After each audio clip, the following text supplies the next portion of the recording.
Hello दोस्तों, नमस्कार। कैसे आप लोग दोस्तों?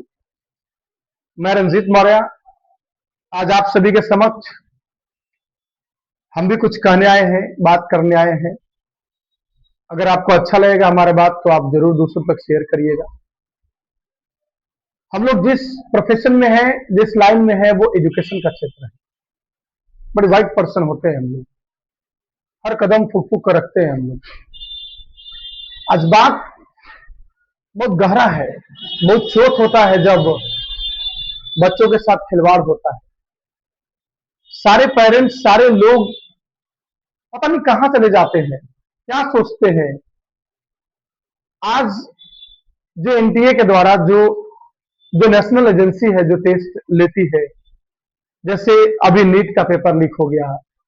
कुछ ही दिन नीट के पेपर लीक होने के खबर आने से कुछ ही दिन पहले सुने कि एईडीओ जो बिहार में एग्जाम था वो भी पेपर लीक हो गया।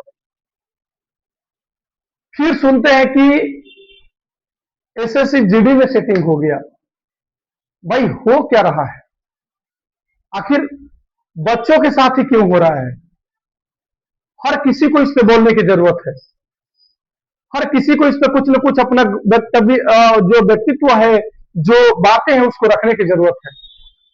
जब तक कि आप इस पे बातों को नहीं रखेंगे, जब तक कि आप जागरूक नहीं होंगे, तब तक कुछ नहीं हो सकता है। आज आप देख रहे होंगे कि हमारे बिहार में भले सरकार किसी का भी हो, पक्ष विपक्ष वो अलग चीजें होता है, समर्थन करना नहीं करना वो भी अलग चीज होता है।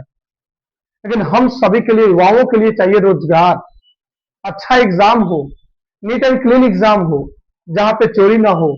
हम गरीबों के पास, हम गरीब लोग हैं भाई, हमारे पास बड़ी बड़ी मुश्किल से हम लोग पढ़ पाते हैं, बड़ी मुश्किल से तैयारी कर पाते हैं, बड़ी मुश्किल से एग्जाम देते हैं भाई। पैसा किसी किसी से लेकर के बच्चे पढ़ते हैं।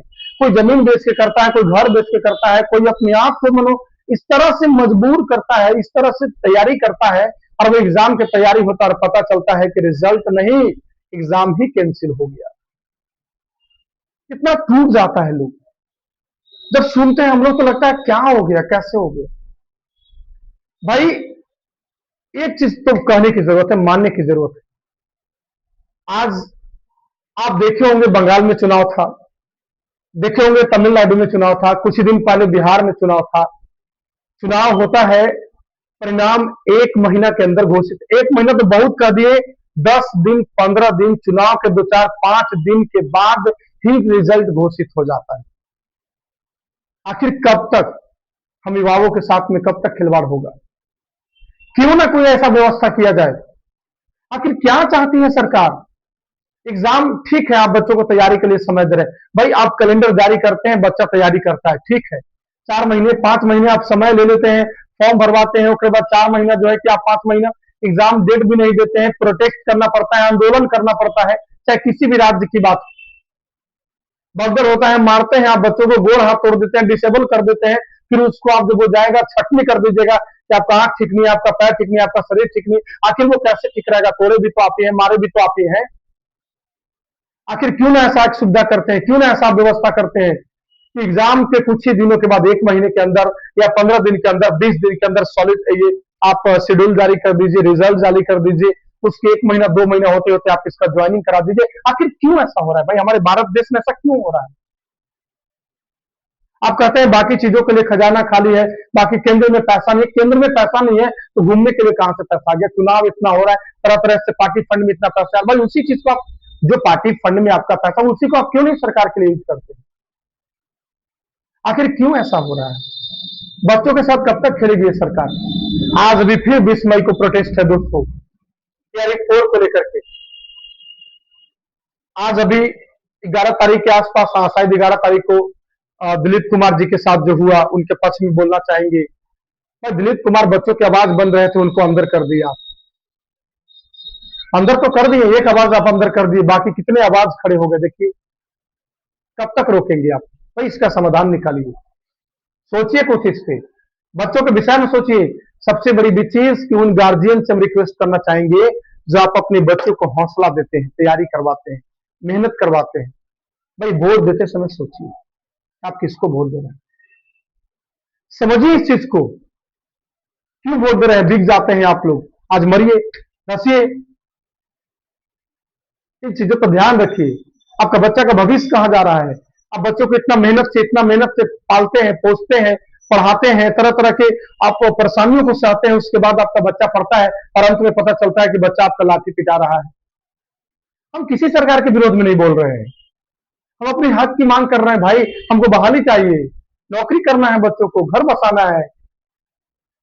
आज बच्चा तैयारी करते करते 27-28 उम्र में हो जा रहा है, अब बहाली नहीं दे रहे, बहाली का इंतजार करते 30 हो जा रहा है।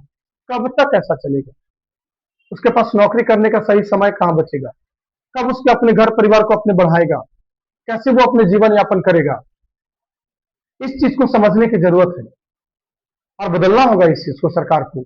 आप नए नए पॉलिसी बनाइए, आप चुनाव के लिए नए नए चीज लाते हैं, नए नए चीज करते हैं, तुरंत नए नए डिवाइसेस बना देते हैं, तुरंत क्लियर कर देते हैं, सारा फैसला चुनाव के मामले में तुरंत हो जाता है। भाई बच्चों के बीच में क्या नहीं होता? बच्चों के लिए क्यों नहीं होता है?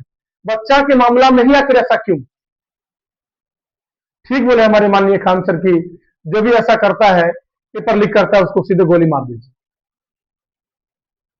इनकाउंटर कर दीजिए उसको, घर द्वार तोड़ दीजिए उसको, बुलडोजर चला दीजिए उसको। आप गरीब के घर तोड़ रहे हैं भाई, उसी पे चला दीजिए, जिसका भी है तुरंत चला दीजिए। नहीं चलाइएगा ना, क्योंकि वो नेता है ना, नेताओं के बगैर थोड़ी बर्बाद होता है भाई। आज हमारे जैसे लोग जो ग्रामीण क्षेत्र में, अभी भी बहुत ऐसे ग्रामीण क्षेत्र हैं जहां पे बच्चे पढ़ नहीं रहे, जिन्हें शिक्षित होने की जरूरत है, जागरूक करने की जरूरत है, सारी सुख सुविधाएं दे दिए, लेकिन आपका प्रखंड लेवल पे, जो वार्ड लेवल पे जो तैयारी है शिक्षा को लेकर के, वो कमजोर है, उसको ठीक करिए। हम मानते हैं आप धीरे धीरे ठीक कर रहे हैं, बहुत अच्छी बात है, आप ठीक करेंगे भी, कोशिश कर रहे हैं तो, लेकिन इसमें सुधार करिए कि एग्जाम हो और तुरंत रिजल्ट आए और 1 महीना के अंदर बच्चा ज्वाइनिंग ले और अपने घर को चलाए, अपने बाबूजी का बुढ़ारी का लाठी का सहारा बने। कुछ ऐसा पॉलिसी बनाइए, ऐसा काम करिए। माननीय हमारे मुख्यमंत्री सम्राट चौधरी जी से हमारा आग्रह है कि आप इस पे संज्ञान लीजिए और संज्ञान लेकर के इस पे कार्रवाई करिए, कार्रवाई करिए। बच्चा आपके साथ है, युवा आपके साथ है, लाठी मत चलवाइए। अपना हक की लड़ाई लड़ रहा है, उसको लड़ने दीजिए, लाठी मत चलवाइए। कहां तोड़ फोड़ करता है भाई? उसको जांच करवाइए ना, कौन लाठी चला रहा है। हो सकता है उसी बीच में कोई आकर के दूसरा कोई उसका फायदा उठा रहा होगा। तो इन चीजों को ध्यान रखते हुए हमने अपनी बातों को रखा। अगर हमारी बातों में कुछ भी सच्चाई हो तो आप इस वीडियो को जरूर शेयर करें। अगर लगे कि हाँ सच है तो जरूर बोलिए, आप भी 2 शब्द बोलिए, आप ही 4 शब्द बोलिए और बोल करके सोशल मीडिया के माध्यम से इन चीजों को बताइए लोगों को कि नौकरी की कितनी जरूरत है। धन्यवाद।